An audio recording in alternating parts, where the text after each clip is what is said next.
Hey guys, today we're going to take another look at Angkor Wat Temple in Cambodia.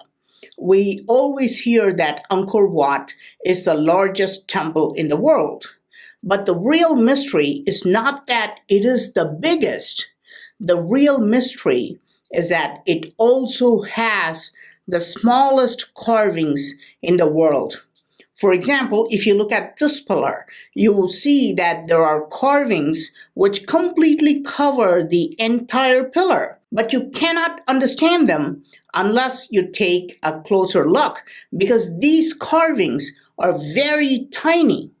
And here are carvings of various animals, but look at the details of these carvings. They're so small. For example, look at this deer. You can even see its eyes and its mouth opening. This is only 1 millimeter long. You can see that the entire column is full of these strange little carvings. It must have been quite a task to carve such micro carvings all over this column. But are these tiny carvings found only on this one column? I start examining the columns one by one, and it's interesting because each and every column is covered with these micro carvings. Here, you can see two birds kissing. In another column, you can see a similar depiction where two birds are fighting each other.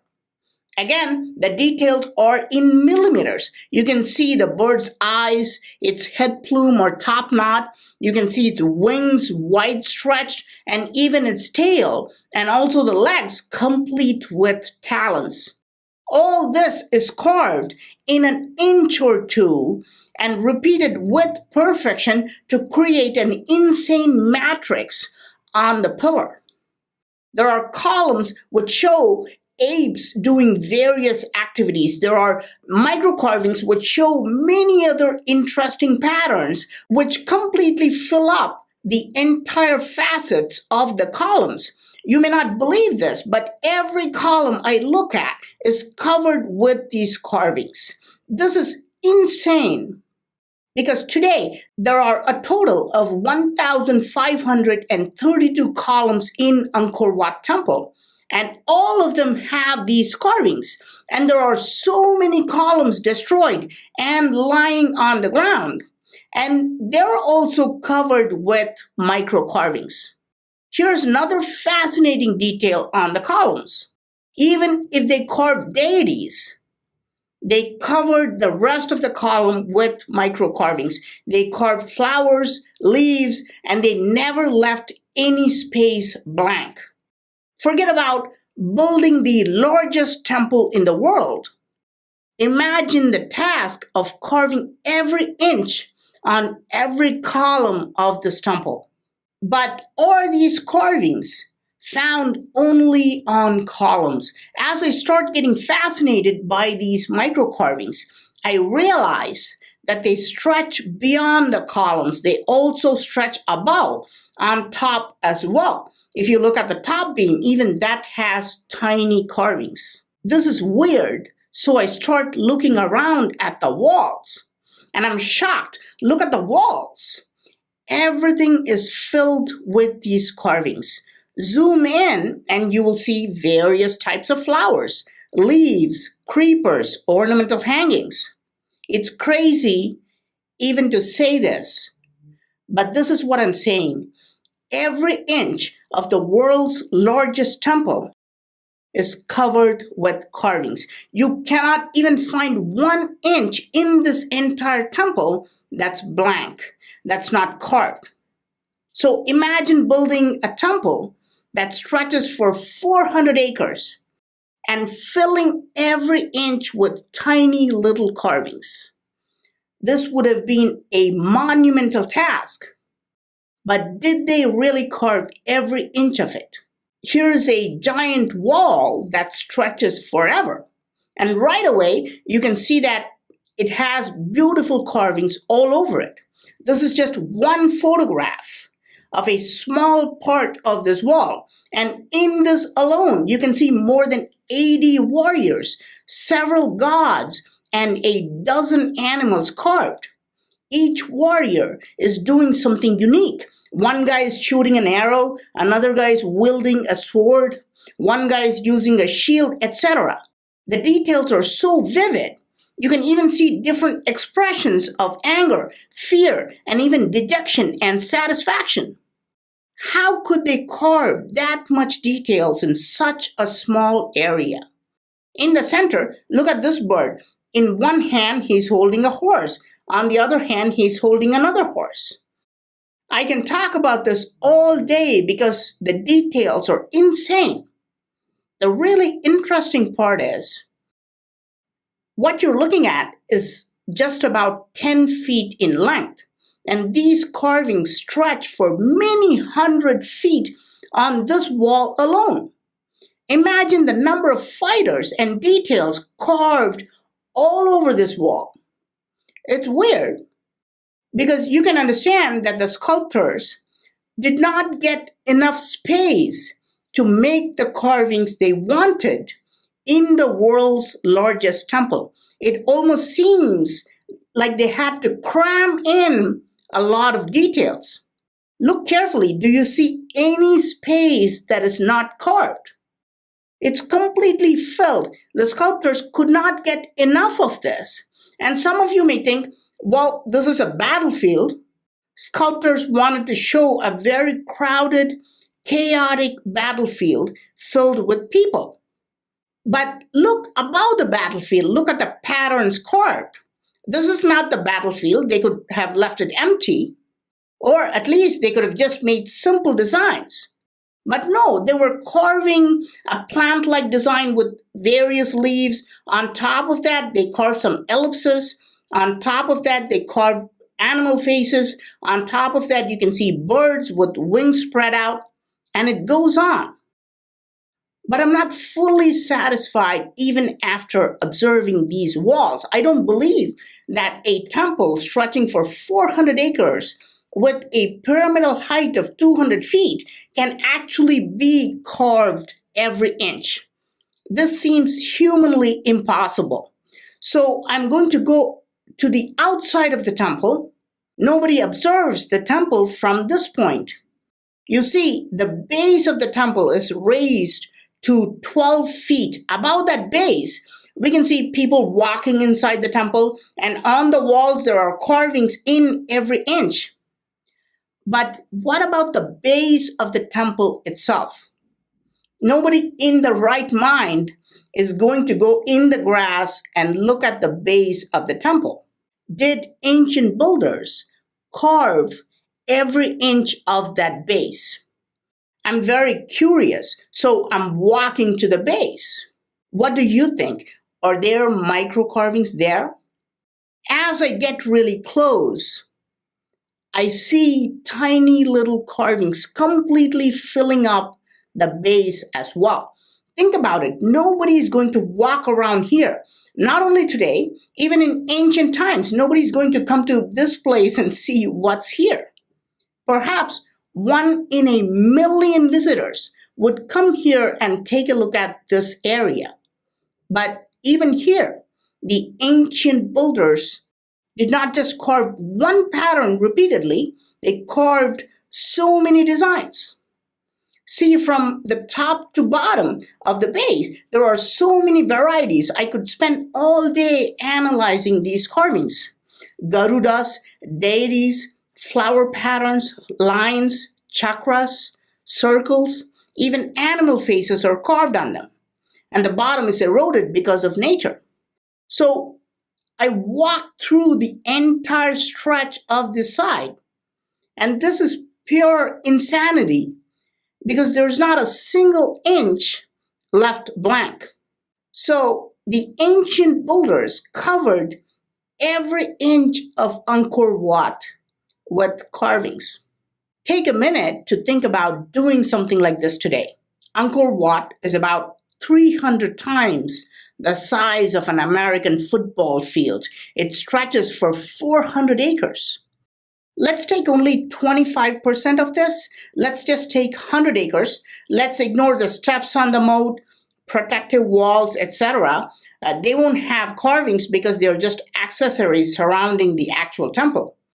Visualize putting a separate carving on every inch of this 100 acres.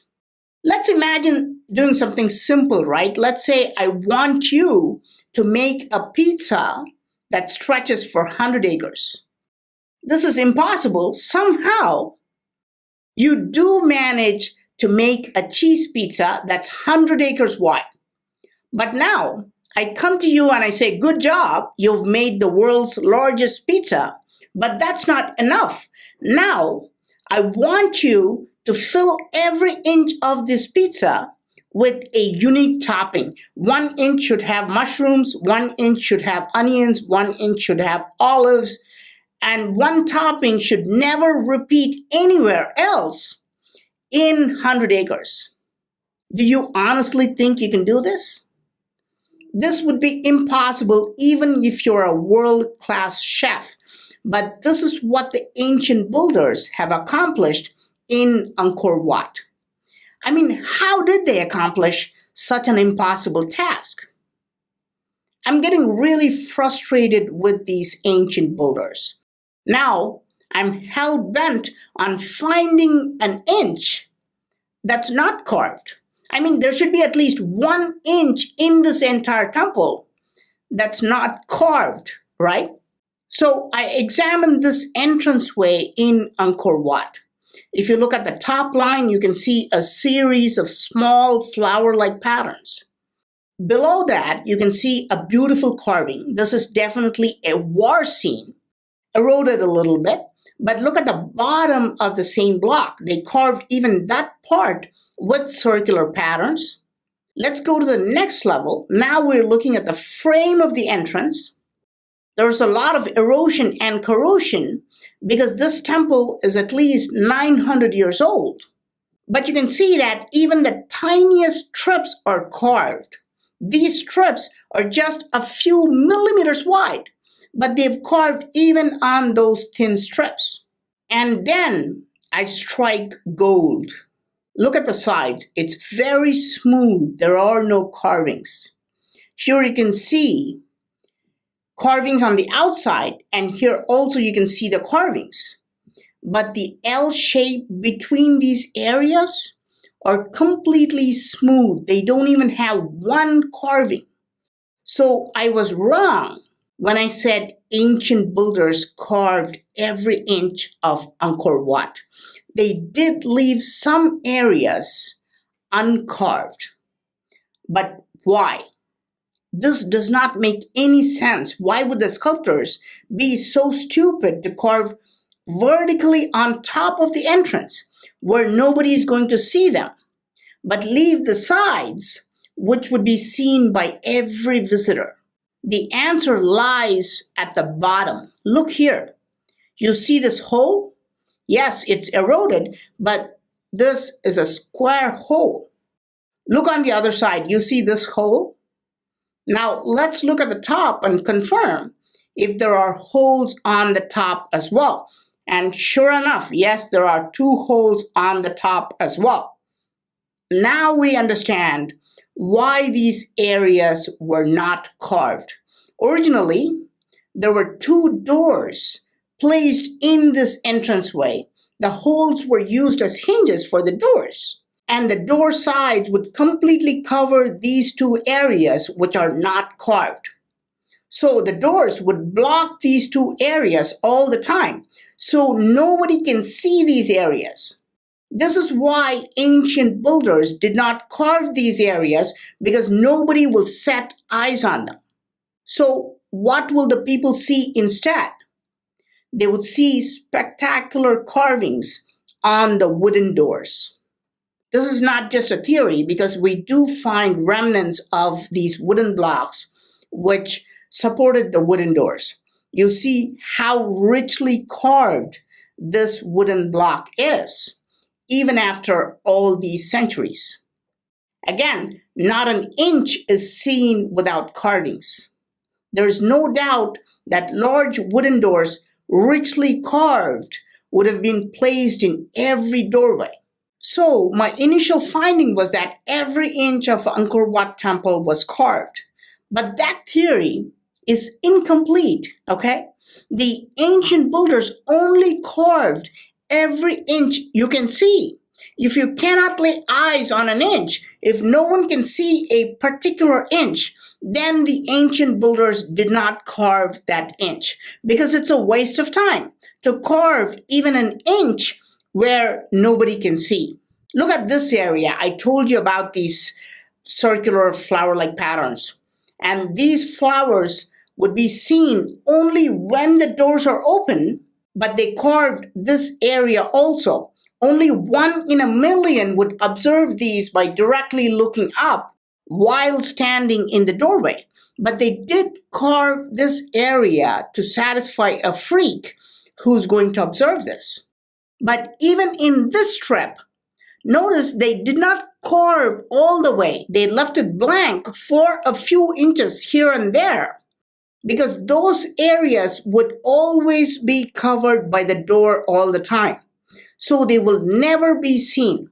Of course, we can go to the next entrance and verify this. And yes, again, from top to bottom, everything is carved except where the doors would have stood. It's already weird that ancient builders carved every inch of what you can see. But it's even more weird that they did not carve even an inch of what you will not see. This means they planned everything with machine-like accuracy. They must have had very advanced technical knowledge and skill to do something like this. Now, what happened to the ancient wooden doors? Where did they go? The builders of Angkor Wat would have never even imagined that an inferior civilization would come later, dismantle these wooden doors and wooden blocks, and use them for their houses and other selfish purposes.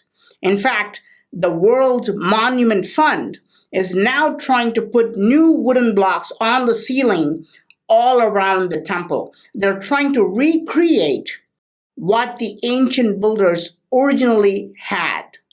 Remember, I told you the ancient builders did not even want an inch you see to be left uncarved. But if you look above, the ceiling is not at all carved. Why is this? Why did they leave the entire top area uncarved? Because they originally had a false ceiling. Yes, they had put a false ceiling all over the temple with richly carved wooden blocks. Of course, the generation which came later completely dismantled them and used them for selfish reasons. Not to mention that they also destroyed them because the blocks had Hindu carvings, and the generations that came later did not follow Hinduism. So they also intentionally destroyed these fabulous wooden blocks. And this is why you will see some pillars which look like they're not carved. This is because of intentional destruction by people.